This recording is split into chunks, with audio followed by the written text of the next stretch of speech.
Sigue aumentando la tensión entre Estados Unidos y Venezuela. El gobierno de Nicolás Maduro pidió el apoyo del secretario general de la ONU ante lo que considera las amenazas de Estados Unidos y expresó además su preocupación por el despliegue de unidades militares e incluso armas nucleares del país norteamericano. Queremos conversar de este tema con Francisco Carranza, analista internacional, académico de la Universidad de Bernardo Higgins. ¿Cómo está, Francisco? Muchas gracias por estar nuevamente junto a nosotros. Muchas gracias, Cristian, por la invitación. Uno podía pensar que la amenaza de atacar el narcotráfico en Venezuela como tal iba a significar este despliegue militar de Estados Unidos. La verdad que se ve bastante desproporcionado, dada la naturaleza de cómo actúan los caminos, ¿no?, del narcotráfico, con embarcaciones más pequeñas, dispersas, ¿no?, todo alrededor del globo, en este caso utilizando el mar u otras vías aéreas también. Entonces uno piensa en que las vías de captura, de seguimiento de este fenómeno irían por otro lado más bien. En ese sentido entonces se ve bastante desproporcionado, lo que nos hace sospechar buenamente de que hay otros intereses también detrás, es decir... ¿Cuáles? Porque uno dice, además, con esa cantidad de armamento, esa movilización en un momento económico también para nada positivo de Estados Unidos, el gasto que significa esto, cuando él además había prometido que lo iba a disminuir, uno dice, ¿para qué? ¿O actúan o no actúan o hay otros intereses precisamente? Hay que partir de la base de que el presidente Trump es un poco insondable, ¿no? Así lo ha demostrado, especialmente en lo que lleva de este segundo mandato. Y pareciera ser que sus acciones a nivel internacional están hablando por sí mismas. Hay que recordar su acción en Irán, una acción decidida y maciza, independiente de lo que ello vaya a significar, ¿no es cierto? Luego su involucramiento en la guerra de Ucrania y Rusia. Por cierto, hay que considerar las particularidades de lo que eso implica, esas negociaciones para ponerle fin a la guerra o para encontrar la paz finalmente.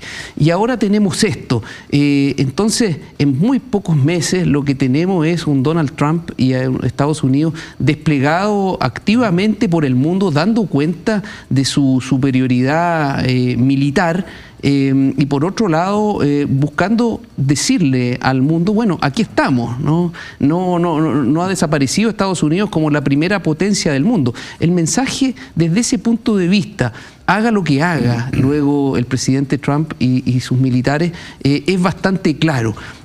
Por cierto, se sabe que hay una gran animadversión de los Estados Unidos hacia el gobierno de Nicolás Maduro, y ahí hay distintas cosas fuera del flujo de narcotráfico que también les provoca molestia, y uno de ellos tiene que ver con el fenómeno migratorio y con el problema, ¿no es cierto? Es un gran problema humano y social de los refugiados, pero también se busca por ahí. Entonces uno tiene por lo menos 3 o 4 cosas que decir para interpretar lo que está ocurriendo en este momento entre Estados Unidos y Venezuela.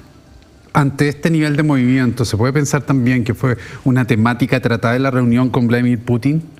Considerando además que Venezuela con el gobierno de Vladimir Putin tienen vínculos.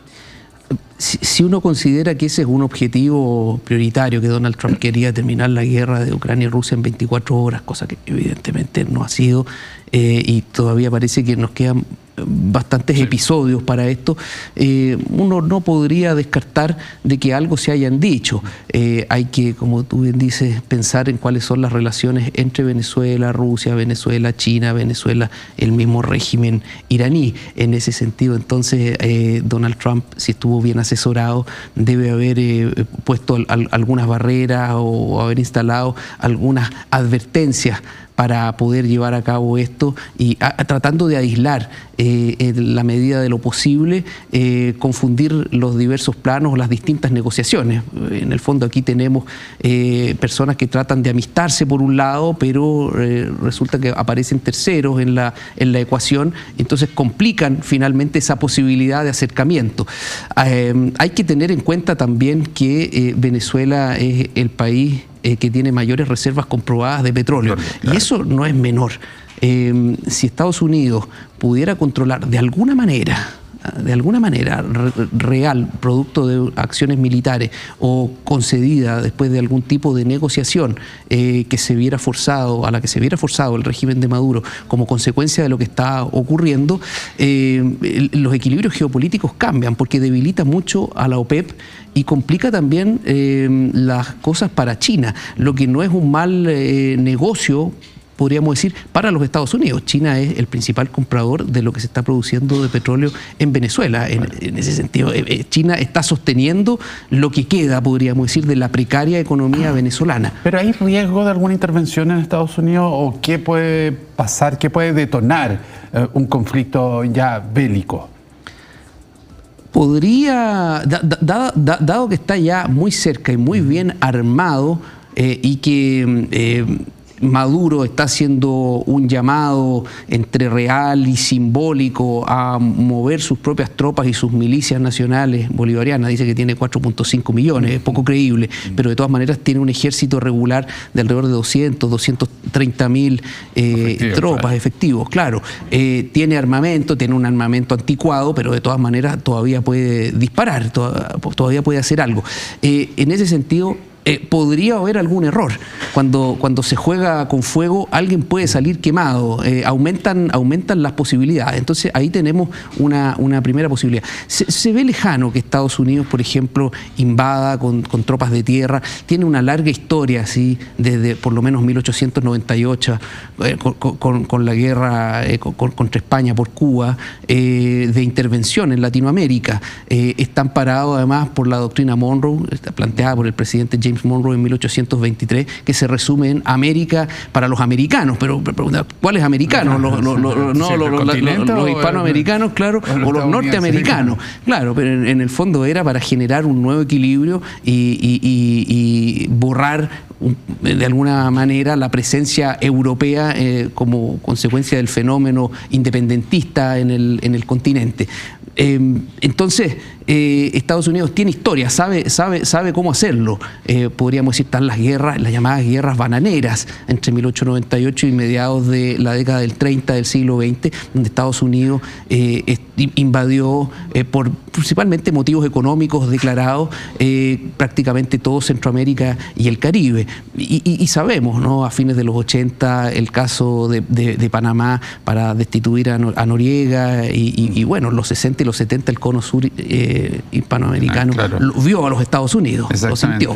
Francisco, ¿cómo se lee lo que ha señalado distintos medios de comunicación que tiene que ver con esta solicitud por parte de Venezuela hacia la ONU, ya el pedir, por favor, cierto apoyo? Es raro ver cómo ir hacia un organismo de ese tipo, pedir, ojalá paren después de este nuevo movimiento de fuerzas marítimas. Sí, Venezuela, que no confía tanto en el sistema internacional, que es más bien refractario y que ha promovido una propia institucionalidad, ¿no?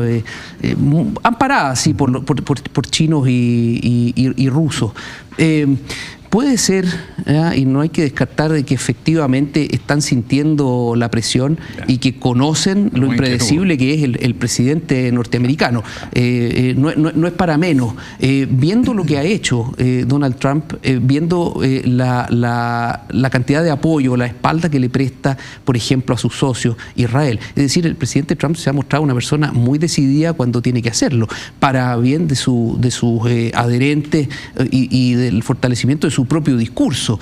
Evidentemente, y mal que le pese a sus adversarios o lisa y llanamente a sus enemigos. De tal forma, sí, Venezuela debe estar sintiendo la presión norteamericana. Más aún considerando de que la historia, podríamos decir, o el comportamiento humano nos ha mostrado muchas veces que este es el momento en que algunos grupos, facciones que ejercen cierto liderazgo, al menos potencial, emergen dentro de la sociedad sociedad, es algo así como una columna nueva. Probablemente no es la línea de los altos oficiales, de los generales, que están muy bien resguardados por las dádivas del gobierno de Maduro, pero en una línea más abajo no sabemos exactamente qué están pensando, cómo están viviendo y cómo podrían negociar finalmente. Eso te iba a preguntar, si la presión es solamente a propósito de lo que está haciendo Estados Unidos o también están sintiendo a lo mejor algún movimiento interno en el país a propósito de lo que significaría la salida de Maduro del poder. No debemos descartarlo, no debemos descartarlo. Finalmente este tipo de situaciones se negocian a muchos niveles. Claro, lo que vemos y lo más espectacular es el movimiento de barcos de última tecnología, que sabemos que hay 4.500 efectivos, la mitad marinos y la otra mitad fuerzas de desembarco, Marines, desplegados, que vienen más barcos, que hay submarinos y está toda la potencia eventualmente nuclear detrás, siempre presente para efectos de la negociación o de generar temor, ¿no es cierto? Una cierta reverencia a la larga. Pero este tema está siempre presente cuando ocurre este tipo de situaciones y no podríamos descartarlo. No sabemos por debajo las fuerzas de inteligencia, la infiltración, la misma inteligencia norteamericana, ¿qué puede estar haciendo dentro de la sociedad? Hay que pensar que si Maduro cae, tiene que ser reemplazado. Y evidentemente los Estados Unidos van a querer que el sistema político-social y la cultura finalmente, desde el relato, ¿no? Cambie radicalmente. Pues se instala un relato, es el relato del imperialismo, el imperialismo yanqui, versus las fuerzas democratizadoras, populares más bien, bolivarianas, que representan como cabeza simbólica a toda Latinoamérica. Evidentemente no es más que una parte del relato que está sosteniendo el régimen de Maduro. Muy bien, Francisco, muchísimas gracias nuevamente por haber estado junto a nosotros y ayudarnos a entender este proceso que está viviendo ahí Venezuela, Estados Unidos, este nuevo capítulo en las relaciones internacionales. Que esté muy bien. Muchísimas gracias por la invitación, Cristian. Nosotros nos vamos a una pausa, regresamos con más noticias. Ya volvemos con T13 en Vivo PM.